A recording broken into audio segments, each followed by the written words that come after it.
tidak apa-apa, kita maklumi saja keadaan saat ini ya. Semoga meskipun kita bertatap maya seperti ini, kembali bertatap maya lagi, semoga tidak mengurangi semangat kalian dalam belajar ya. Baik anak-anakku yang Pak Rijal sayangi kelas 7 6 ya. Tadi tolong apa namanya, diingatkan lagi teman-temannya bagi yang belum hadir atau belum masuk Zoom.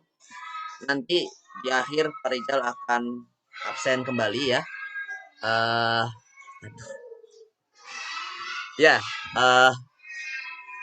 apa namanya?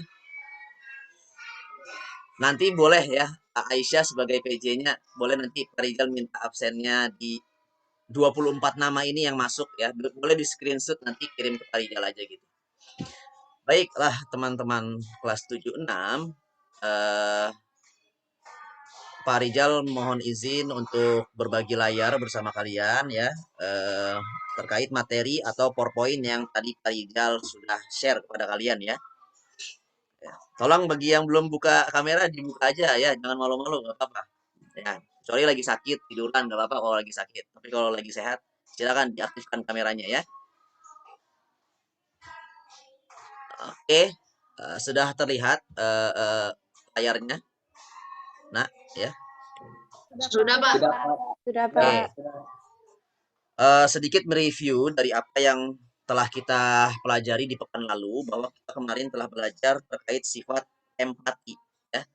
Nah, empati kita sudah tahu ya. Oh iya, tugasnya jangan lupa ya, tugasnya tolong nanti dikirim di WhatsApp ya, di foto saja. Minimal 1 halaman itu ya. 1 halaman.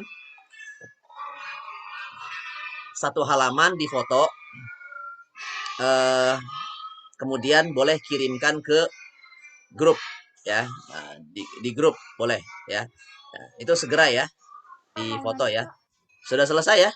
Semuanya sudah selesai kan? Jihan sudah selesai, Jihan? Pak, Ya, gimana? kalau misalnya 1 halaman 2 cerita boleh nggak, Pak? Kalau apa? Kalau misalnya 1 halaman 2 cerita. 1 halaman 2 cerita. Boleh, boleh. Ya, boleh. Gak apa-apa. Yang penting 1 halaman itu terisi penuh dengan kisah kalian terkait empati gitu ya. Oke, jadi kita kemarin sudah belajar apa itu empati, bahwa empati itu adalah suatu keadaan eh, diri kita atau suatu keadaan mental yang ada dalam diri kita yang kemudian kita terdorong untuk eh, melakukan sesuatu ya disebabkan karena memang kita merasakan apa yang dirasakan oleh orang lain ya. Nah, maka ini empati. Oh, Pak Rijal mau sedikit share juga nih, ada PowerPoint tentang empati juga sebentar ya. Ada satu kata mana sih sebentar.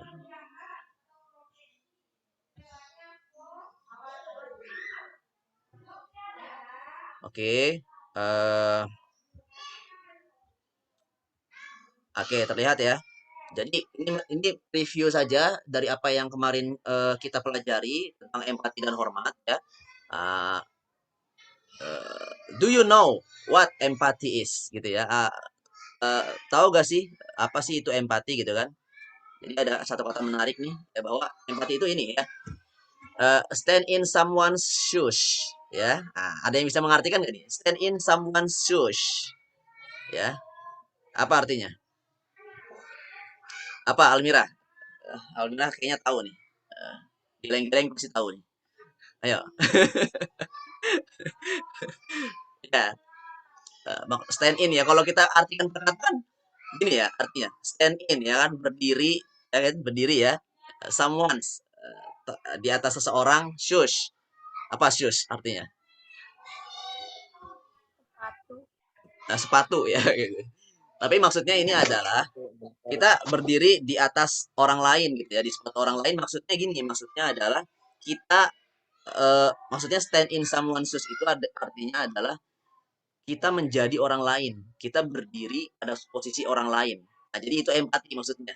Jadi gitu, maksudnya adalah empati, kita merasakan apa yang dirasakan oleh orang lain. Ya. Nah, maka tulisan setelahnya, nah, bisa dilihat ya. Hear what they heard. Hear apa? Heard sih? Heard ya. Heard what they her ya. Gimana siapa yang pintar bahasa Inggris di sini nih? Bener gak nih tulisannya here, her, Dengan what? apa yang mereka dengar. Ya, her what they Hear what heard. they hear, Ya, see what they Eh, eh, see, feel, ya, see what they see, feel what they feel. feel. Jadi dengarlah apa yang mereka dengar, lihatlah apa yang mereka lihat, dan rasakanlah apa yang mereka rasakan. Nah, itu namanya empati seperti itu anak-anak. Artinya kita mendengar mendengar dengan pendengaran orang lain, melihat dengan penglihatan orang lain, dan kemudian kita merasakan dengan perasaan atau hati orang lain. Nah, itu yang disebut empati. Artinya kita menempatkan posisi kita seperti orang lain. TBL, TBL, TBL. TDL, TDL. Taha itu. Eh, Almirah. Bukan ya? Lupa. Begini dia. TBL tadi. Begini Ultraman. Oke, baik. Pak Rizal kembali ini ya, share lagi yang materi yang keduanya ya. Nah, kita telah membahas tentang empati ya, sudah paham semoga. Kemudian materi selanjutnya itu adalah hormat. Nah, jadi hormat dan empati dan hormat. Nah, dalam hal ini adalah hormat kepada orang tua dan guru. Ah, begitu ya, Nafisa ya. Jadi hormatnya itu adalah kepada siapa? Kepada orang tua dan guru. Sebelum Pak Rizal menyampaikan materi, Pak Rizal akan sampaikan terlebih dahulu terkait KD, kompetensi dasar, dan tujuan pembelajarannya ya. Adapun KD yang pertama yaitu bisa dilihat di sini ya, 3 titik. Kalau di sini titik 11 ya. Ini materi lain ya. Pak Rizal ngambil dari PowerPoint lain, tapi karena kita ini adalah bab 8 maka KD 3.8 gitu ya. Yaitu memahami makna perilaku hormat dan patuh kepada kedua orang tua dan guru. Ya, KD selanjutnya yaitu KD keterampilan di sini 4.8 yaitu mencontohkan perilaku hormat kepada eh, orang tua dan guru. Nah, ya. Jadi indikator pencapaiannya yaitu menjelaskan, nah ini ya, menjelaskan pengertian hormat dan patuh pada orang tua, menyebutkan ayat dalam Al-Qur'an yang berkaitan dengan hormat dan patuh pada orang tua. Jadi nanti kalian siapkan juga buku tulis dan juga buku paketnya ya biar bisa kita belajar dengan PowerPoint dan juga buku paket. Karena ada dalilnya di buku paket juga di sini ya. Nah, kemudian yang selanjutnya itu adalah menjelaskan akibat sikap durhaka kepada orang tua. Nah, gitu ya. Saya izin ya karena paket data saya. Oh iya iya iya. Ada yang izin karena paket datanya habis ya, nggak apa-apa ya. Ya, kita bersyukur punya paket data sehingga dengan kelebihan itu kita bisa belajar bersama ya. Baiklah anak-anakku, adapun tujuan pembelajarannya pada kesempatan pagi hari ini ya, setelah mengikuti pembelajaran ini, peserta didik diharapkan mampu yang pertama, menjelaskan pengertian hormat dan patuh kepada orang tua dengan benar. Nah, ya. Jadi harus tahu nih apa itu pengertian hormat ya, dan patuh kepada orang tua dan guru. Ya, yang berikutnya menyebutkan ayat dalam Al-Qur'an yang berkaitan dengan sikap hormat dan patuh kepada orang tua dan guru ya. Ditambahin aja dan guru. Yang ketiga menjelaskan akibat sikap durhaka kepada kedua orang tua. Nah, ini ya dan juga guru. Baik. Ini adalah kompetensi dasar dan tujuan pembelajaran kita pada kesempatan pagi hari ini. Baik, kita mulai ya. Kita langsung ke pembahasan ya. Coba sebelum Pak Rizal tutup dulu nih ya. Pak Rizal mau nanya nih sama Raden Lukman. Hormat itu apa sih Raden Lukman? Apa hormat itu? Hormat kepada orang tua, hormat kepada guru, Apa? Hormat kepada orang tua. Raden? Gimana Raden? Oke, hormat kepada orang tua, hormat kepada guru, ramah. Oh, ramah. Oke, oke. Pak Raden malu-malu nih, langsung dia dinonaktifkan. Dibuka aja Raden ya. Nah, coba sekarang ke Pak Rizal mau nanya perempuan nih. Kaseyana. Oh, Kaseyana hacker. Bener ya? Hacker Kasayana bener namanya ya? Eser, Pak. Heiser. Oh, Heiser. Oke. Heiser, apa yang dimaksud dengan hormat itu, Kasayana? Ya, apakah hormat kepada guru atau kepada orang tua, terus kita depan orang tua kayak begini? Gitu kan? Woi. Hormat, gerak mama, papa. Nah, apakah gitu? Apa yang dimaksud dengan hormat kepada orang tua dan guru gitu ya? Apakah ketika depan Parijal kalian, hormat Parijal, siap, gerak, gitu kan? Apakah seperti itu yang dimaksud Kasayana? Apa hormat? Apa Pak tadi? Apa yang Kasayana tahu terkait hormat? Apa itu hormat? Apa ya? Live dulu Pak, nanti masuk lagi. Suara Bapak tidak terdengar. Oh, oke. Tafadol. Suara Pak Rijal jelas ya? Jelas tidak? Halo, halo. Wow. Halo. Pak, maaf suaranya putus-putus. Oh, putus-putus ya Allah. Sebentar, sebentar ya. Eh, coba Pak Rijal ganti ganti jaringan kali ya.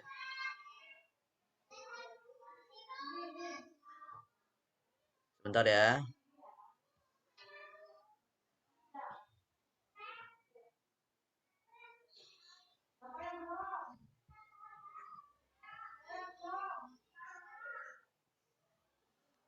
Oke, terdengar gak? Tes, tes. Sudah terdengar? Kedengeran Pak, kedengeran. Dengar Pak, Oke, dengar. baik. Sudah. Kedengaran, Pak. Udah kedengaran, Kembali Pak, lagi udah. ke Kaseyana. Apa sih hormat itu, Kaseyana? Hormat pada orang tua adalah menghargai kedua orang tua dengan senantiasa berbuat baik kepada mereka, takzim, hidanat, dan senantiasa memuliakan mereka. Oke, iya bagus, Kaseyana. Apa yang tadi di Kaseyana sebutkan dan Radil Lukman sebutkan tadi betul ya, bahwa hormat itu tadi kata Kaseyana tazim gitu ya, menuruti apa yang diperintah oleh orang tua itu juga termasuk hormat dan patuh ya. Nah, mari kita lihat di sini ya anak-anak. Eh, Hormat artinya itu adalah ini ya, menghargai ya, menghargai hikmat dan sopan ya. Hikmat itu artinya berbakti. Nah, jadi bisa kalian tulis ya.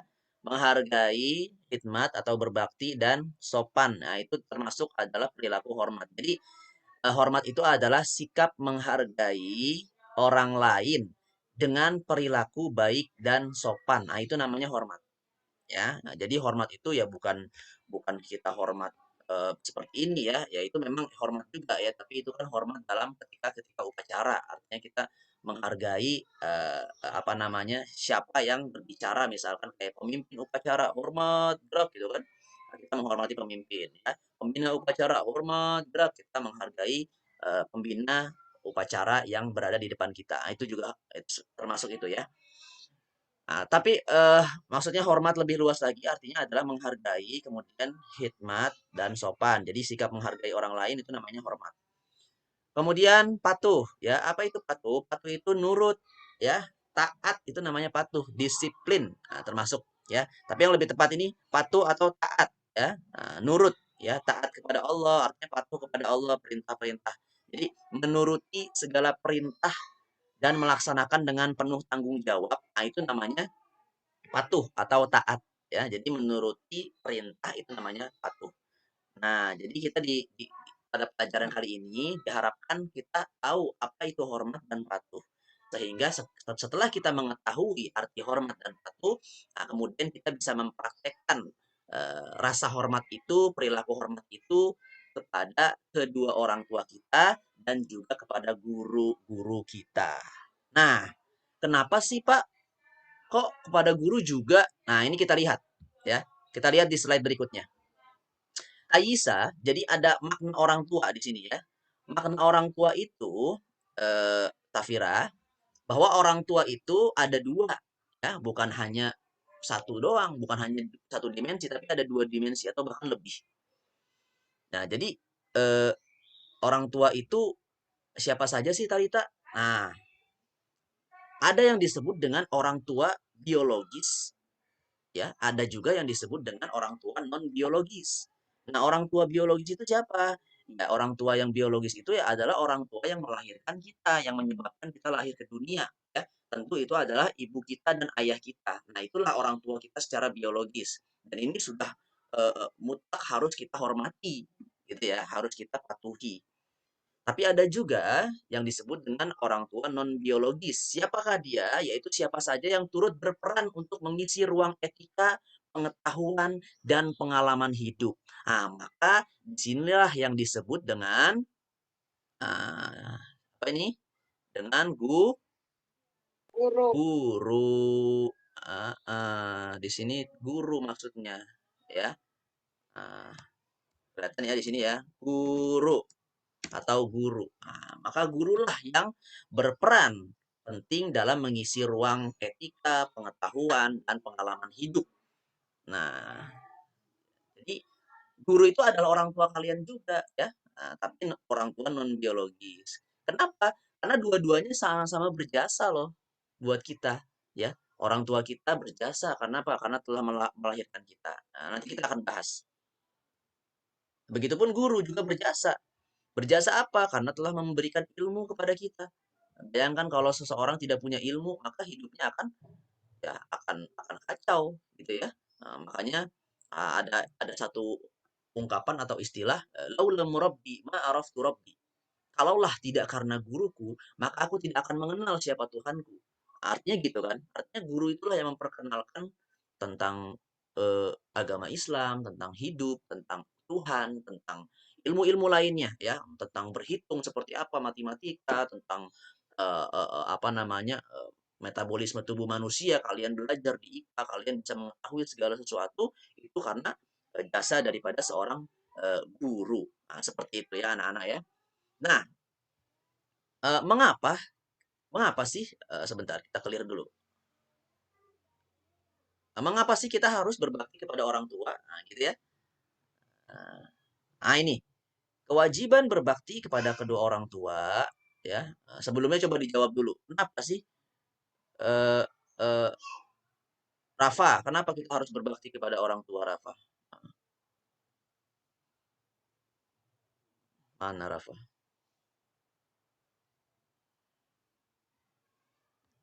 Ini si Safira mainan kacamata nih. Coba Safira, kenapa kita harus berbakti kepada kedua orang tua, Safira? Why? Eh, hmm? Kenapa Safira?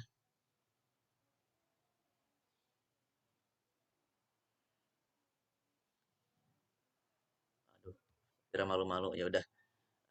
Aisyah, wah sambil ngunyah dia. Kenapa kita harus berbakti sama orang tua, Aisyah? Ya, Saya mau jawab. ya siapa ini? Aisyah. Oke, ya silakan. Alasan paling utama adalah karena Allah memerintahkan kepada hambanya agar mau berbakti pada orang tua. Orang tua dengan kasih sayang dan segala pengorbanannya sudah memberikan yang terbaik untuk anak-anaknya. Oke, baik, pintar ya. Nah, karena yang pertama kita berbakti kepada orang tua, karena memang itu adalah perintah Allah. Nah, gitu ya, kasihannya ya tadi ya. Karena perintah Allah dan yang ke kedua alasannya ya karena memang orang tua mempunyai jasa yang besar kepada kita. Nah, ini ayat yang memerintahkan kepada kita bahwa kita harus berbakti kepada orang tua, yaitu ada dalam Quran surat Al-Isra ayat 23 ini. Ya. Nah, coba kita bisa baca bareng-bareng ya. A'udzubillahi minasyaitonirrajim. Wa qada rabbuka alla ta'budu illa iyyah wa bil walidaini ihsana. Imma yablughanna 'indakal kibara ahaduhuma aw kilahuma fala taqul lahumā uff wa la tanharhuma wa qul lahumā qawlan karīmā. Nah, coba bisa dibaca artinya. Eh, Bani, ada Bani nggak? Bani, where is Bani? Ya, Pak. Ya, artinya baca Ban. Kelihatan nggak? Kelihatan. Dan Tuhanmu telah memerintahkan agar kamu jangan menyembah selain Dia. Dan hendakilah berbuat baik kepada ibu bapak jika salah seorang di antara keduanya atau kedua-duanya sampai berusia lanjut dalam pemeliharaanmu. Maka sekali-kali janganlah engkau mengatakan kepada keduanya perkataan "ah", dan janganlah engkau membentak keduanya dengan ucapkanlah kepada keduanya perkataan yang baik. Quran Surat Al-Isra ayat 23. Oke, baik. Terima kasih, Bani. Nah, ini ya. Jadi Quran Surat Al-Isra ayat 23, di mana Allah berfirman bahwa kita harus eh, berbakti kepada kedua orang tua. Ya. Wa qadara rabbuka alla ta'budu illa iyyah. Allah memerintahkan kita agar kita tidak menyembah selain Allah. Wabil walidaini ihsana, dan kepada kedua orang tua kita harus berbuat ihsana. Apa itu ihsana? Berbuat ihsan yaitu berbuat kebaikan. Ihsan itu adalah berbuat kebaikan dengan tulus tanpa mengharapkan apapun. Itu namanya ihsan, teman-teman. Ya. Sebagaimana orang tua kita telah berbuat ihsan kepada kita, maka kita harus balas perbuatan ihsan kedua orang tua kita. Apa perbuatan ihsan kedua orang tua kita? Nanti kita akan lihat. Nah, kemudian di sini ada hadis Nabi, anak-anak bisa perhatikan baik-baik ya. Di sini ada hadis Nabi di mana Rasulullah Shallallahu Alaihi Wasallam bersabda, Ja'a rajulun ila Rasulillah, ya, Shallallahu Alaihi Wasallam, telah datang seorang pria atau laki-laki kepada Rasulullah Shallallahu Alaihi Wasallam, waqala, dan dia berkata atau bertanya, ya Rasulullah, wahai Rasulullah, man ahakku an-nasi bihusni sahabati. Ya, kata dia apa? Siapakah orang yang paling patut saya perlakukan baik ya Rasulullah? Maka Rasulullah menjawab, ummuka, ibumu. Summaman ya Rasulullah? Ummuka, ibumu. Summaman ya Rasulullah? Ummuka, ibumu. Summaman ya Rasulullah? Nah, kemudian barulah Rasulullah menjawab, abuka, baru ayahmu. Nah, hadis ini adalah hadis Bukhari Muslim, hadis sahih. Nah, jadi disebutkan di dalam hadis ini bahwa kita harus berbakti. Orang yang pertama kali harus kita berbuat baik kepadanya adalah yang pertama, paling afdol adalah ummuka, ibumu. Yang kedua, ummuka, ibumu. Yang ketiga, ummuka, ibumu. Baru yang keempat, abuka, Bapakmu. ayahmu atau bapakmu. Nah, gitu ya. Bapakmu, Kenapa itu Rahdian? bapakmu ya. Iya, Ayah, bapak. ayah. Ayah atau bapak sama ya. Ayah itu ya bapak, Rahdian bagus. Ya. Nah, jadi kita bisa ketahui Rahdian bagus di sini, di hadis ini, bahwa Rasulullah menjawab umuka 3 kali. Ya. Bapak satu kali. Ya, lihat. Ibu 3, bapak satu. Satu bapak, 3 ibu. Ya. Ya, gitu ya. Maksudnya nggak gitu, Bani ya. Maksudnya adalah menunjukkan keutamaan yang luar biasa bahwa ibu itu dikatakan 3 kali, ya. Bahwa kenapa? Karena ibu merasakan mengalami 3 hal yang tidak dirasakan oleh seorang ayah. Apa itu, Bani? Tahu? Ya. Inilah sebabnya Rasulullah menginformasikan kepada kita, kenapa Rasulullah menjawab sampai 3 kali, umuka, karena memberikan isyarat kepada kita bahwa seorang ibu, Bani, mengalami 3 hal yang tidak dirasakan oleh seorang ayah. Apa itu? Yang pertama, ini dia. Melahirkan. Mengandung dulu, masa langsung melahirkan? Di mana-mana mengandung dulu. Masa langsung lahir gitu kan? Wah, enggak ya. Mengandung dulu ya, mengandung. Ya. Nomor Bani. Mengandung selama berapa? 9 bulan. Tuh, bayangkan. Ya. Nah, ini dirasakan oleh seorang ibu, tidak dirasakan oleh seorang ayah. Nah, itulah kenapa ibu kita diistimewakan. Nah, gitu ya. 3 hal yang tidak dirasakan oleh seorang ayah, yaitu yang pertama mengandung selama 9 bulan. Wahnan ala wahnin. Ya. Kesulitan di atas kepayahan. Ya. Nah, inilah kenapa kita harus berbakti kepada kedua orang tua. Ya. Coba tanyakan kepada ibu kalian bagaimana rasanya mengandung kalian selama 9 bulan. Ya. Apa beratnya, kemana-mana kalian dibawa gitu kan, wahnan ala wahnin, kesulitan di atas kepayahan, mau tidur susah, ya mau makan susah, ya itu karena apa? Karena kalian ada di dalam situ, ya nggak bisa tidur gitu kan. Mau tidur ke kanan, bari ke kanan susah, ya mau ke kiri susah. Nah, itulah pengorbanan ibu kita selama 9 bulan mengandung kita, ya. Dan laki-laki tidak merasakan itu, ya. Cobalah kamu rasakan, Dani misalnya, kemana-mana bawa tuh, kira-kira ikat di perutnya satu kelapa yang kira-kira beratnya 2 kilo, ya selama 9 bulan kamu bawa kemana-mana, Pak. Nggak akan mampu, ya nggak akan mampu laki-laki melakukan seperti itu. Nah, maka jangan bilang kalau perempuan itu tidak kuat, ya perempuan itu adalah makhluk yang kuat, ya justru laki-laki tidak bisa membawa kemana-mana, eh, contohnya seperti kelapa yang beratnya 2 kilo saja dibawa-bawa kemana-mana selama 9 bulan, nih saya jangankan 9 bulan, ya 1 hari juga tidak akan kuat. Nah, maka betapa kuatnya seorang ibu yang telah mengandung kita selama 9 bulan. Itulah yang pertama. Kenapa? Tiga alasan bahwa Rasulullah menyebut ibu 3 kali. Yang kedua, perhatikan. Melahirkan, ya, melahirkan kita, ya, dengan taruhan nyawa. Nah, ini, ya, mana hal kedua yang tidak bisa dirasakan atau dilakukan oleh seorang ayah, yaitu melahirkan kita ke dunia ini, mempertaruhkan nyawanya. Bayangkan anak-anak, ya, ketika melahirkan kalian itu dalam posisi kalau tidak hidup ya mati. Tapi seperti itu, ya betapa sakitnya melahirkan. Kalau kalian tanya ke ibu kalian, ya digambarkan bahwa sakitnya itu seperti apa, eh, kulit yang ditarik dari dagingnya. Lindes mobil. Enggak gitu juga kali, bagus ya. Oke, seperti itu, ya. Ketika mengandung kalian, ya, apakah kemudian orang tua kita mengeluh? Tidak, ya.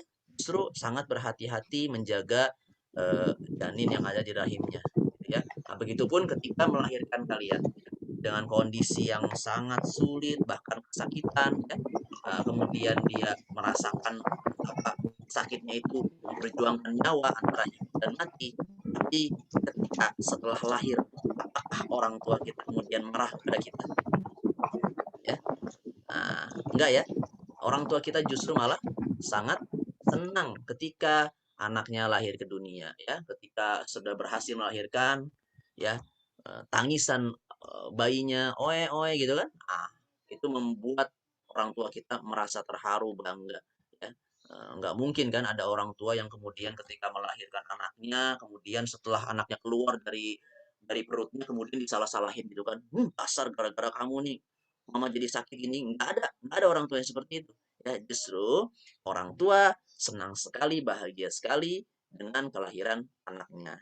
Nah, itu alasan yang kedua, ya. 3 hal, ya, terakhir, karena orang tua kita juga telah merawat membesarkan kita dengan kasih sayang. Wa fisoluhu fi amaini, menyusui kita selama 2 tahun lamanya. Dan ini tidak juga bisa dilakukan oleh seorang ayah. Nah, maka itulah sebabnya Nabi mengatakan ummuka ibumu, ummuka ibumu, ummuka ibumu. 3 kali disebutkan, baru sekali lagi itu abuka ayahmu. Kenapa? Karena tadi yang Pak Rijal jelaskan bahwa karena seorang ibu mengalami 3 hal yang tidak dirasakan oleh seorang ayah, yaitu mengandung, melahirkan, dan menyusui kita selama 2 tahun lamanya. Wa fisoluhu fi amaini. Nah, inilah sebabnya kenapa kita harus berbakti kepada kedua orang tua kita, especially for our mom, ya, for our mother, ya, khususnya untuk ibu kita tercinta. Nah, kemudian setelah 3 hal itu dilakukan oleh orang tua kita, ya, kemudian ini menyekolahkan kita, ya. Nah, ini bisa dilakukan oleh seorang ayah. Jadi seorang ayah juga berjasa anak-anak untuk kita, ya, bukan hanya seorang ibu, tapi ayah pun juga berjasa untuk kita, ya, yang telah menyekolahkan kita, kemudian dia eh, apa namanya mencari nafkah untuk kita, ya, banting tulang untuk menghidupi keluarganya demi memberikan istri dan kita semua sebagai anak-anaknya makan, gitu ya, mencari rezeki untuk membeli sesuap nasi untuk kita. Dan inilah jasa daripada kedua orang tua kita yang tidak mampu kita akan membalasnya, ya. Maka sekalipun kalian gendong ibu kalian ya dari Madinah ke Mekah berkali-kali, ya itu tidak akan mampu bisa membalas jasa orang tua kalian yang telah mengandung kalian, melahirkan kalian, dan menyusui kalian selama 2 tahun lamanya. Nah, itu ya kenapa ibu kita sangatlah berjasa dalam hidup kita ya, begitupun juga orang tua dan ayah kita. Baik, lanjut ya. Nah, berikut adalah contoh perilaku hormat dan patuh kepada kedua orang tua. Nah, yang masih hidup. Nah, bagaimana sih Pak kita berbakti kepada orang tua kita yang masih hidup? Nah, coba bisa dibaca. Lihat. Silakan, bagus. Bagus nih. Dari tadi kayaknya mau berbicara nih. Contoh perilaku hormat kepada Yang mana, Pak? ya ini yang di layar. Ada kelihatan nggak? Kelihatan, Pak. Ya, Contoh silakan. perilaku hormat dan patuh kepada orang tua yang masih hidup. Patuh dan taat terhadap nasihatnya. Berkata yang sopan dan halus. Melaksanakan perintah dalam hal kebaikan. Membantu meringankan bebannya. Selalu mendoakannya. Ya, baik. Nah, ini ya hal-hal yang harus kita lakukan kepada orang tua kita yang masih hidup, tentunya adalah patuh dan taat terhadap nasihat-nasihat orang tua, ya. Kemudian berkata yang sopan, ya. Wa qul lahuma qaulan karima, ya. Berkatalah kepada keduanya itu dengan qaulan karima, yaitu perkataan yang mulia, ya. Jangan sampai kalian berkata yang kasar kepada kedua orang tua kalian. Nah, kita coba kembali lagi kepada ayat yang tadi ya. Nah, ini dia. Di sini yang tadi disebutkan oleh teman kalian tadi sudah dibaca juga ya, oleh Bani kalau nggak salah ya. Tuhanmu telah memerintahkan kepada kamu untuk menyembah selain daripada untuk jangan menyembah selain Allah dan hendaklah berbuat baik kepada kedua orang tua. Nah, di sini disebutkan juga fala taqul lahuma uff. Janganlah kalian sekali-kali mengatakan kepada keduanya perkataan ah. Uff itu artinya ah atau seperti ekspresi enggan gitu ya. Cih atau ah gitu ya. Nah, ini suatu perbuatan yang dosa besar ya. Jadi Rahdian bagus ketika seseorang diperintahkan oleh kedua orang tuanya atau berbicara dengan orang tuanya, jangan sekali-kali mengatakan ah kepada kedua orang tua ya. Misalnya nih Rahdian disuruh, Rahdian beli kecap ke warung. Ah mama orang lagi asik main game. Ini ada perbuatan dosa besar. Jangan sekali-kali mengatakan seperti itu. Ya, Rahdian ya dan juga yang lainnya jangan sekali-kali kita berkata ah ya. Allah langsung yang berfirman fala taqul lahum uff, jangan kalian berkata uff ah kepada orang tua ya. Bayangkan anak-anak ah saja nggak boleh, apalagi perkataan-perkataan kasar yang lainnya ya, apalagi sampai menghardik, apalagi sampai berbuat ya. Kita sekarang melihat fenomena sosial media saat ini banyak di antara anak-anak tayangan-tayangan anak-anak durhaka ya, yang kemudian dia sampai berani untuk memukul bahkan orang tuanya ya. Nauzubillah, semoga kita dilindungi dari perbuatan semacam itu. Nah, jadi jangan sekali-kali kita mengatakan Pak, putus-putus, Pak. putus-putus. Halo, tes. Ya Pak, putus-putus. Oke, Pak Rizal mematikan kamera saja ya biar lancar ya. Oke, masih jelas? Masih putus-putus? Tidak Pak. Oke. Oh, ini Zoom-nya mau 1 menit lagi, setengah menit lagi, setengah menit lagi hilang ya. Tapi nanti masuk lagi nggak apa-apa ya. Kira-kira bisa ya masuk lagi ya. Bisa banget, Pak. Oke. Ya, kalau gitu kita masuk lagi nanti karena ini Zoom-nya limit ya. Pak Rizal ingin menjelaskan sekitar 15 menit lagi. Setelah itu baru ada soal dari Pak Rizal ya. Terkait juga empati yang kemarin Pak Rizal share. Oke.